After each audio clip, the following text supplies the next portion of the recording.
Hi, Doc Annalyn. Madam Lotus, upo kayo.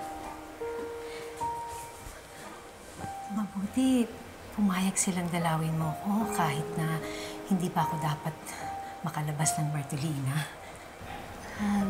Nakiusap lang po ako kay Warden. Ano po palang nangyari sa mukha niyo? Wala ito. Ang lakas mo talaga kay Warden, ano? Kung sa bagay, ginamot mo kami dito eh. Bait mo talaga, Doc Annalyn. Ang anak ko kaya mabait din. Generous, helpful. Madam Lotus, mabait po si Carla. Tapang nga po niya eh, tsaka palaban, parang ikaw. Ay, naku. Ayoko, Doc Annalyn. Ayoko matulad siya sa akin. Masama akong tao. Madam Lotus, hindi ka po masamang tao. Mga mistakes po natin, hindi po yun yung nagde-define sa atin. Kung ano po yung gagawin natin afterwards, yun po yung magde-define talaga sa atin.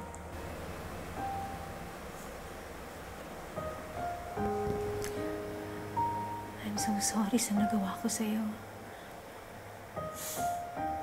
Hindi ko malamang inisip na parang anak ko na ang sinaktan ko.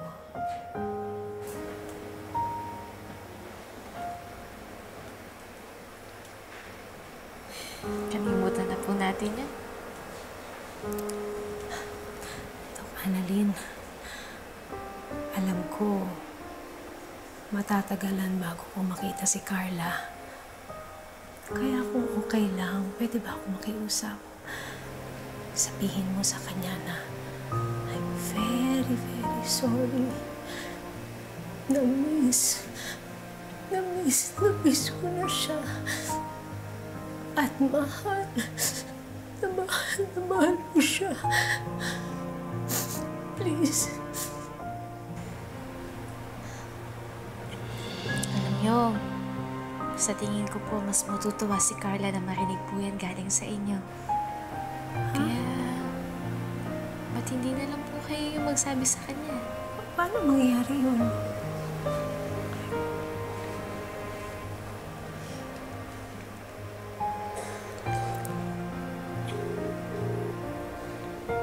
Hello, Carla?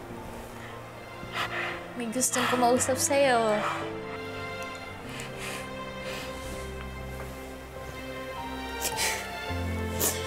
Hello? Hi, anak! Hi, Carla!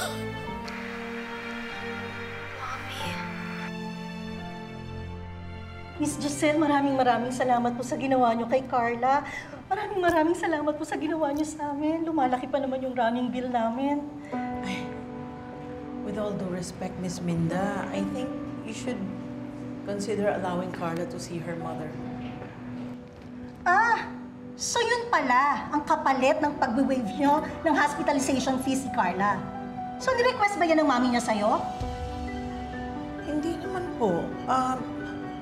Naisip ko lang na all of these shouldn't have happened kung naging mas considerate lang kayo sa feelings ni Lotus. Hindi ko naman po sinasabing kasalanan ninyo, but I guess somewhere along the way, na-push niyo po to the limit ang feelings ng isang ina. Sana po maintindihan ninyo.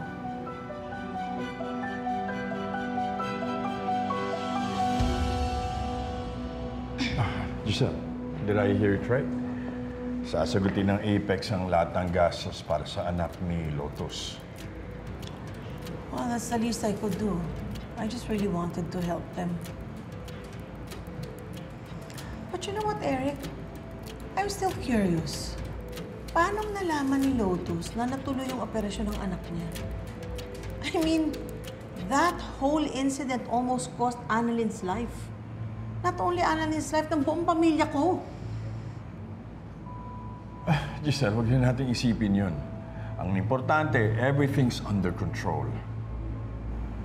Yeah, you're right.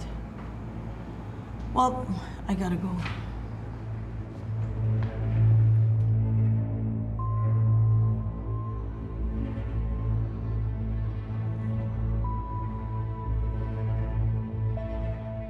napakaswerte ni Annalyn.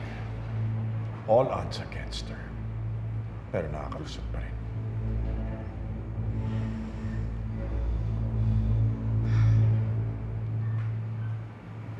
Dad, kilala kita. Ikaw ba nagsabi kay Lotus na inoperahan na yung anak niya? I want to see Giselle crumbling. What? Dad, si Annalyn yun. Mabait si Annalyn. Kumpara mo naman sa Zoe na yun. Destiny, focus. Ang mga tanyag ang kalaban natin. That includes Annalyn, kahit na anak pa siya sa labas. Intindihan mo. Focus!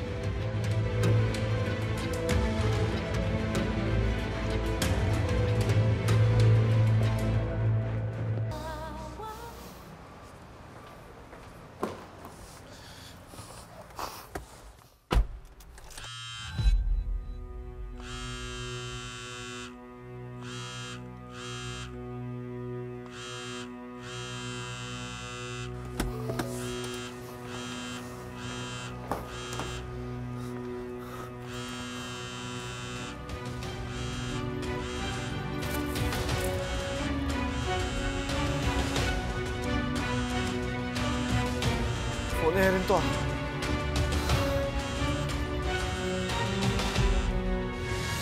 I wouldn't be Madame Lotus if I didn't know how to read people. Especially those with blood on their hands. At yang si Carlos, I can smell the stench of blood cling to him. Mag-ingat kayo ng nanay ninyo sa Carlos na yan.